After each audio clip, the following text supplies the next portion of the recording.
The Great Council Hall on Zentari Prime felt different that morning. Something was missing, though most of the alien delegates could not put their finger on what it was at first.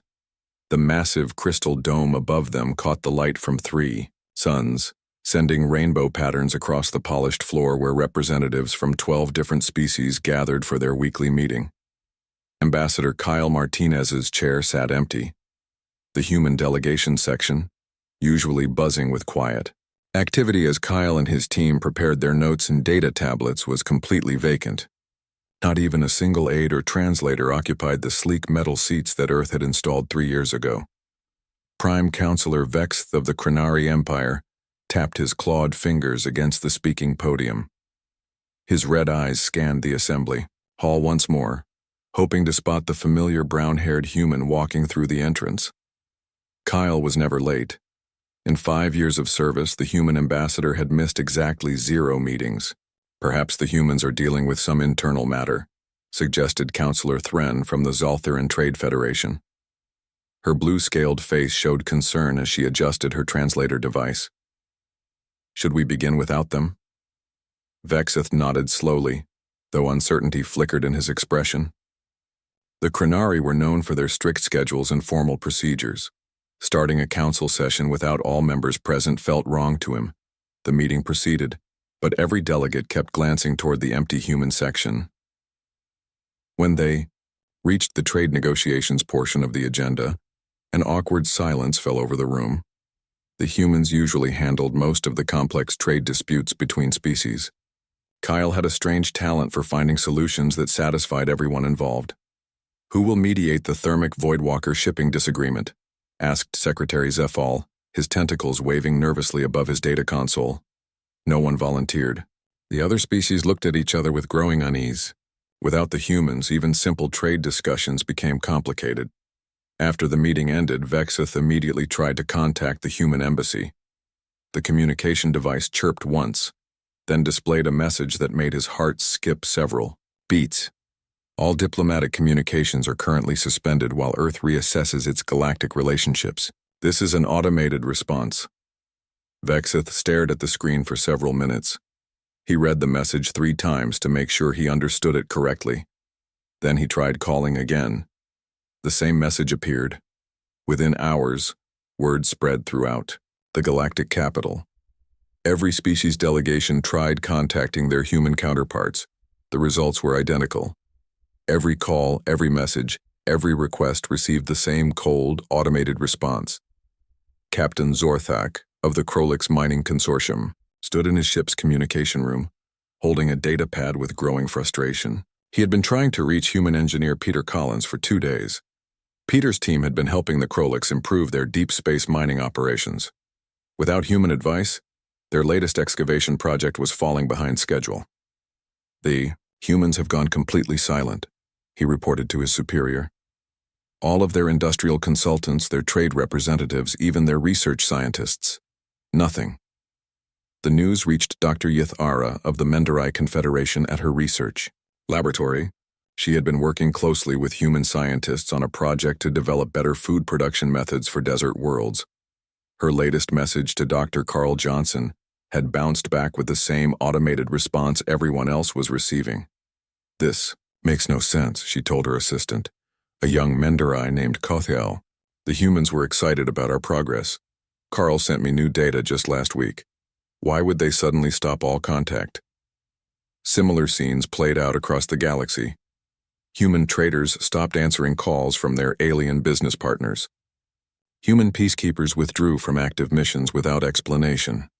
Human researchers abandoned joint projects that had been running for years. The Galactic News Network tried to reach Earth directly for an official statement. Their request was denied by an automated system they had never encountered before. Earth's solar system seemed to have developed some kind of communication barrier that prevented outside contact. 3 days after Kyle Martinez first failed to appear at the council meeting, Dr. Susan Blake sent her final transmission. Susan had served as Earth's chief science advisor to the galactic community for 7 years. Her research had helped solve agricultural problems on 6 different worlds. Her message was brief and puzzling. Susan appeared on screen in her usual, white lab coat standing in her office aboard the human space station that orbited Earth. Behind her, the blue planet turned slowly, looking peaceful and normal. "Fellow delegates and friends," Susan began, her voice calm but firm.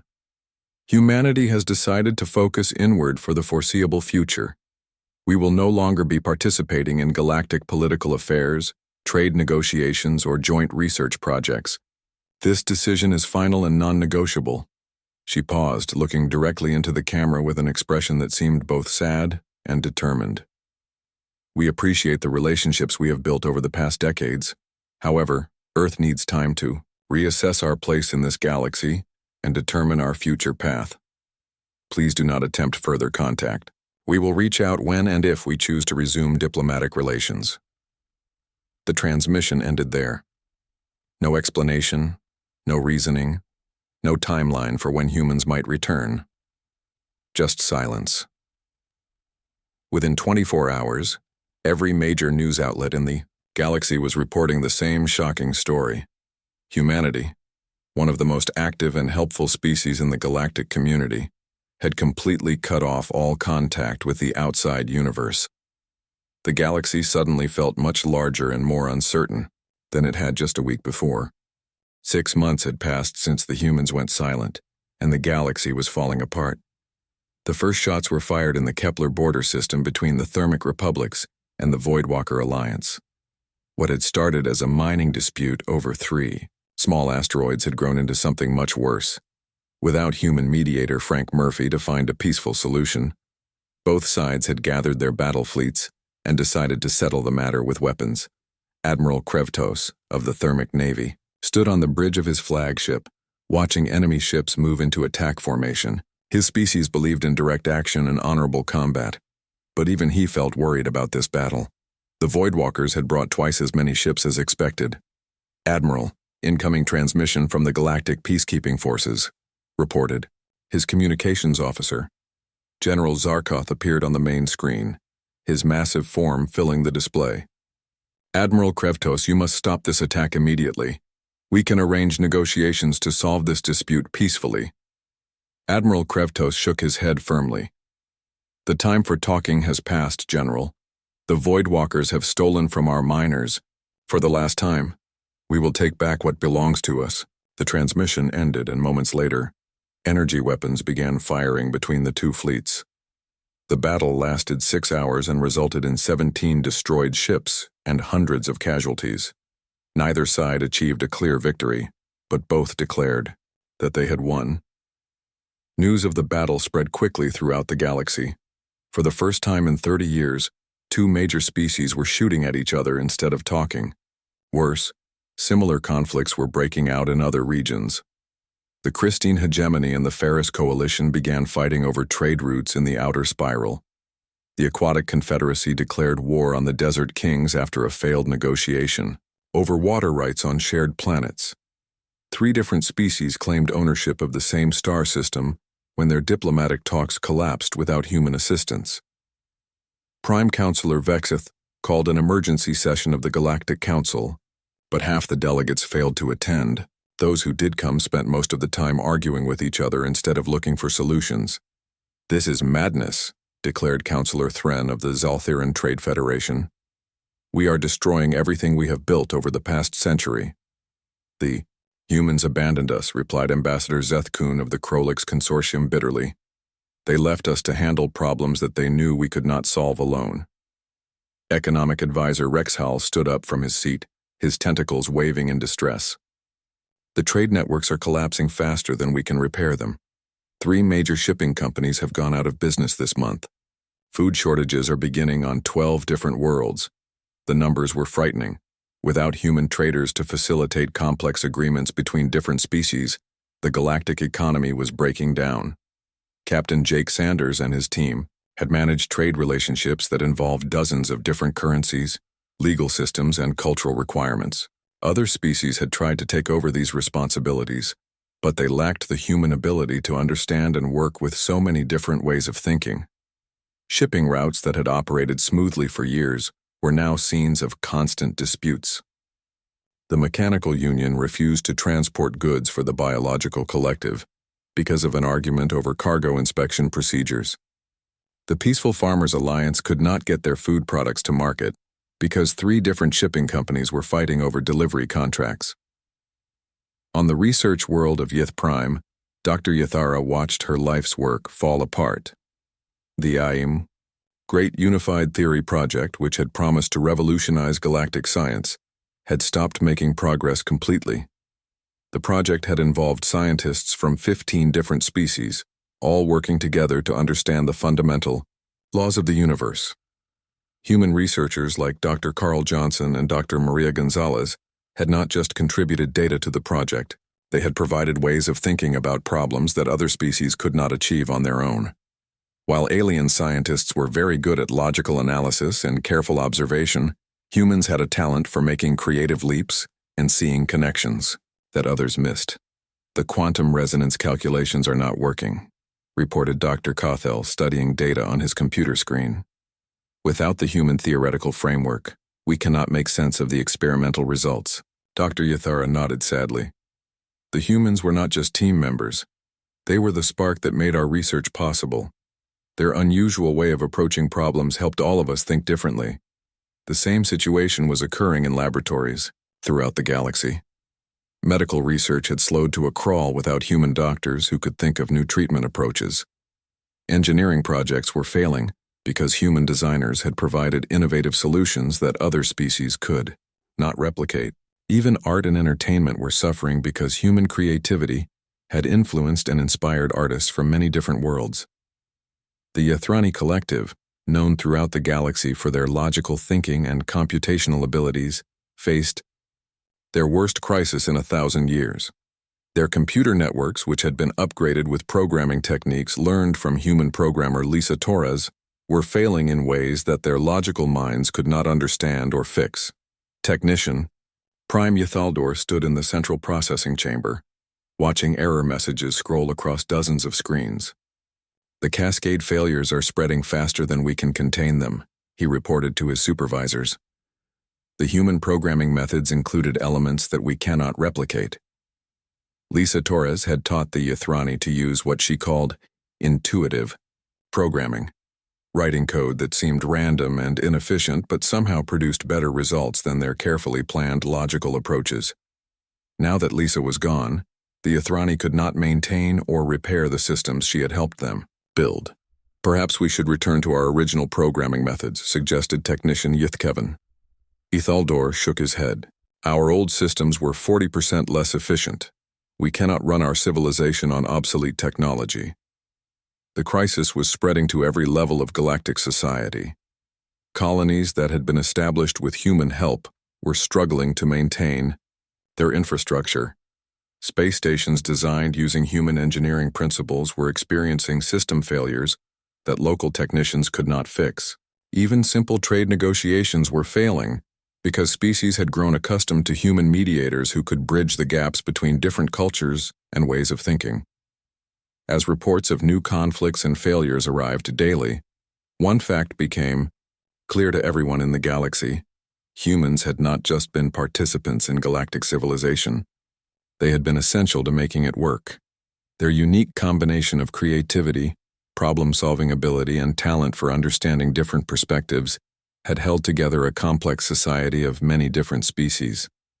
Now that they were gone, everything was falling apart. In the emergency council session, Prime Counselor Vexith made an announcement that shocked even his own advisors. "We must face the truth," he said, his voice heavy with defeat. "Without the humans, our civilization cannot function. We have 6 months, perhaps less, before complete economic and social collapse. If the humans do not return soon, we may lose everything we have spent centuries building." The council chamber fell silent as the delegates absorbed this terrible news. The galaxy's most powerful leaders were admitting something that would have seemed impossible just months before. They needed humanity more than humanity needed them. 8 months of silence had pushed galactic civilization to the breaking point. Prime Counselor Vexith stood in the emergency command center on Zentari Prime, surrounded by screens showing the collapse happening across the galaxy. Red warning. Lights flashed constantly as new reports of conflicts System failures and economic disasters arrived every hour. "We cannot wait any longer," Vexith announced to the assembled council members. "We must send our fastest ships to Earth immediately. Whatever the humans want, we will give it to them." The decision was unanimous. Every species in the galaxy was suffering without human involvement. The council authorized the deployment of their most advanced diplomatic vessels equipped with the fastest engines and most sophisticated communication systems available. Admiral Zethmore of the Krenari Imperial Fleet was chosen to lead the mission. His ship, the Eternal Harmony, was the finest diplomatic vessel in the galaxy, designed specifically for important first contact missions. The sleek silver ship could travel faster than any other vessel and carried translation equipment for over 300 different languages. "Remember, Admiral," Vext told him before departure, "you carry the hopes of 12 species and thousands of worlds. Bring the humans back, whatever the cost." The journey to Earth took 3 days at maximum speed. Admiral Zethmore spent the UA time preparing speeches and offers that he hoped would convince the humans to end their isolation. He practiced explaining how desperately the galaxy needed them, how much damage their absence had caused, and what tremendous rewards awaited them if they returned. But when the Eternal Harmony reached the edge of the Sol system, Admiral Zethmore encountered something completely unexpected. "Admiral, there is some kind of barrier around the entire system," reported his navigation officer, staring at her instruments with confusion. "Our sensors cannot penetrate it." Admiral Zethmore moved to the main view screen. Space looked normal to his eyes. He could see the yellow star that was Earth's sun, and his instruments detected the usual planets orbiting around it. But when he tried to send a communication toward Earth, the message simply vanished. "Try sending a probe," he ordered. A small reconnaissance probe launched from the ship and flew toward the inner planets. Admiral Zethmore watched it on his tracking display as it moved closer to Earth. The probe sent back normal readings for several minutes, then suddenly disappeared completely. One moment it was there, the next moment it was gone. "What happened to the probe?" Admiral Zethmore demanded. "Unknown, sir. It just stopped existing. No explosion, no energy discharge, nothing." Admiral Zethmore tried everything he could think of. He launched 12 different probes using various approach routes. All of them vanished the moment they got close to the inner planets. He attempted to send messages on every frequency his ship could generate. None of them reached their destination. The humans had somehow sealed off their entire solar system using technology that the Krenari could not understand or overcome. "Send a message back to the Council," Admiral Zethmore ordered with defeat in his voice. "Tell them that Earth is completely unreachable. Whatever the humans have done, we cannot get through it." When this news reached Centauri Prime, panic spread through the council chambers. If they could not even contact the humans, how could they convince them to return? "We need to try a different approach," suggested Councillor Thren. "Perhaps we can reach them through the Galactic Communication Network." The Council authorized the construction of the most powerful communication array ever built. Engineers from 6 different species worked together to create a transmission system that could broadcast messages across the entire galaxy. They aimed every signal directly at Earth, hoping that somehow the humans would hear them. Prime Councillor Vexith made the first broadcast himself. "People of Earth," he began, his voice transmitted on every frequency simultaneously. "The Galactic Council formally requests your return to diplomatic relations. We acknowledge that we have made mistakes in our interactions with your species." The message continued for an hour, with Vexith explaining the disasters that had occurred during the human absence. He offered immediate membership in the Council's inner circle, with voting rights on all major decisions. He promised exclusive trading privileges and access to the galaxy's most advanced technologies. There was no response. Over the following weeks, every major leader in the galaxy made similar broadcasts. The Krolix offered to share their mining expertise and give humans controlling interests in their most profitable operations. The Zalthiran Trade Federation promised humans unlimited access to their trade networks and a 50% share of all profits. The Ithrani Collective, despite their logical nature, made an emotional plea for human programmers to return and help save their failing computer systems. They offered to make humans equal partners in all their technological research. Still no response came from Earth. As the situation grew more desperate, Counselor Thexmar of the Ancient Builders asked to address the emergency session. Thexmar was the oldest member of the council, representing a species that had been exploring space for over 10,000 years. When he spoke, everyone listened.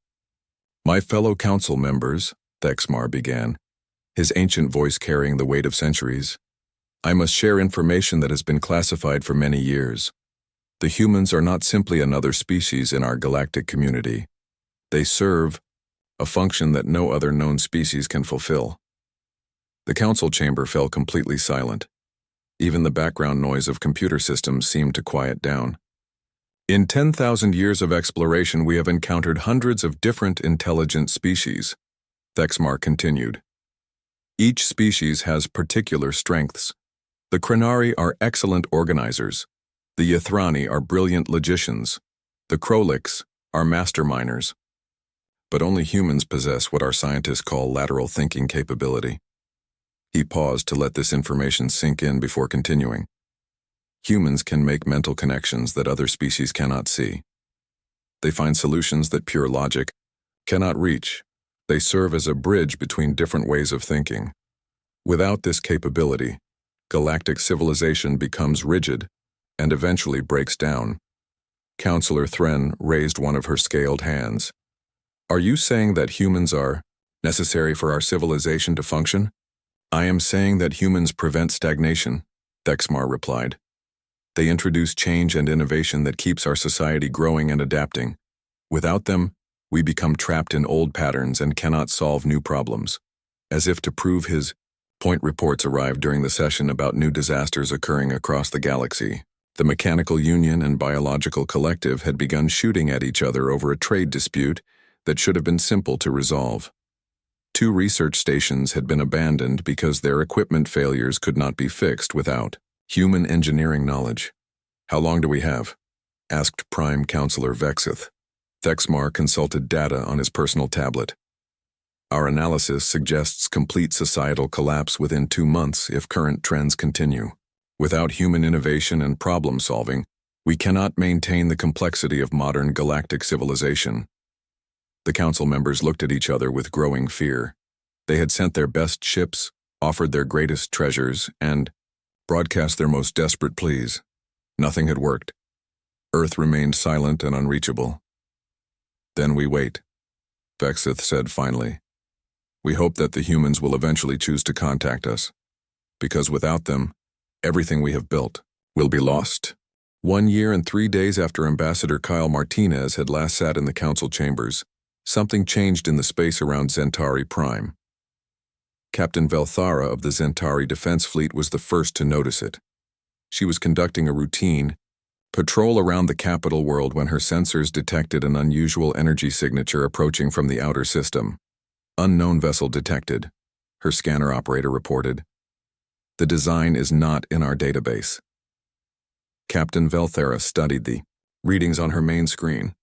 The ship was sleek and silver, about the size of a small diplomatic vessel, but it moved with a grace that seemed almost impossible. Its engines produced energy patterns that her instruments could barely measure. "Attempt communication," she ordered. "Captain, we are receiving a transmission," her communications officer announced with surprise in his voice. "They are speaking Standard Galactic." The main view screen activated, showing the bridge of the unknown vessel. Captain Velthara gasped when she saw who was standing there. Ambassador Ryan Kelly, a human male with short black hair and calm brown eyes, looked directly at her through the screen. He wore a simple blue uniform that Captain Velthara had never seen before, with symbols that looked both familiar and completely new. "Greetings, Captain," Ryan said politely. "I am Ambassador Ryan Kelly, representing Earth and all human colonies. I request permission to land at the Galactic Council facility." Captain Velthara stared at him for several seconds before remembering to speak. "Ambassador Kelly, this is Captain Velthara of the Zentari Defense Fleet. Permission granted immediately. Should I notify the Council?" "Please do," Ryan replied. Tell them that humanity is ready to discuss our return to galactic society. Within minutes, emergency alerts were sent to every council member. Prime Counselor Vexith was in his office reviewing disaster reports when the message arrived. He dropped everything and ran to the council chambers faster than he had moved in years. The great crystal dome was packed with delegates from every species in the galaxy. News of the human ship's arrival had spread quickly, and everyone wanted to witness this historic moment. Even species that rarely left their home worlds had sent representatives. Ambassador Ryan Kelly entered the chamber exactly 1 hour after his ship had landed. He walked calmly to the center of the room, carrying a single data tablet in his hands. His movements were confident and purposeful, very different from the desperate energy that had filled the chamber for months. "Honored delegates," Ryan began, his voice carrying clearly through the chamber. "I bring greetings from Earth and the human colonies. We have spent the past year observing the galaxy and studying the results of our absence." Prime Counselor Vexith leaned forward in his seat. "Ambassador Kelly, we are grateful beyond words for your return. The galaxy has suffered greatly without human participation. We are prepared to offer anything you require to resume diplomatic relations." Ryan nodded calmly. "We appreciate your gratitude, Prime Counselor. However, humanity has learned important lessons during our time away. We understand. Now that our previous approach to galactic relations was flawed." He activated his data tablet and began reading from prepared notes. "For decades, humans participated in galactic society as junior partners. We provided assistance, mediation, and creative solutions, but we were never properly recognized for these contributions. Other species treated our abilities as convenient services rather than essential capabilities." Murmurs spread through the chamber as delegates realized where this was leading. "During our absence," Ryan continued, "we observed 17 wars that could have been prevented with human mediation. We watched trade networks collapse that human negotiators could have maintained. We saw research projects fail that human creativity could have saved. We documented 847 major system failures that human problem-solving could have fixed." The chamber grew completely silent as the full impact of these words sank in. "Therefore," Ryan announced, "humanity will return to galactic society under new terms that properly reflect our contributions." He began reading from his tablet. "First, humans will hold permanent seats on all major decision-making bodies in galactic government.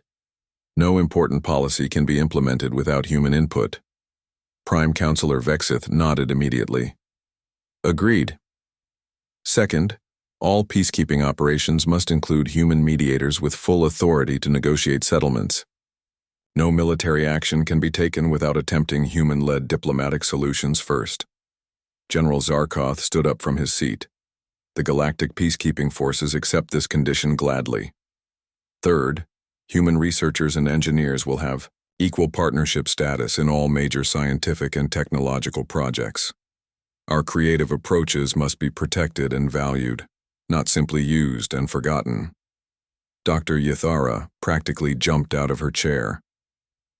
"The research community accepts these terms completely." Ryan continued through 12 different conditions, each one designed to ensure that human contributions would be properly recognized and protected.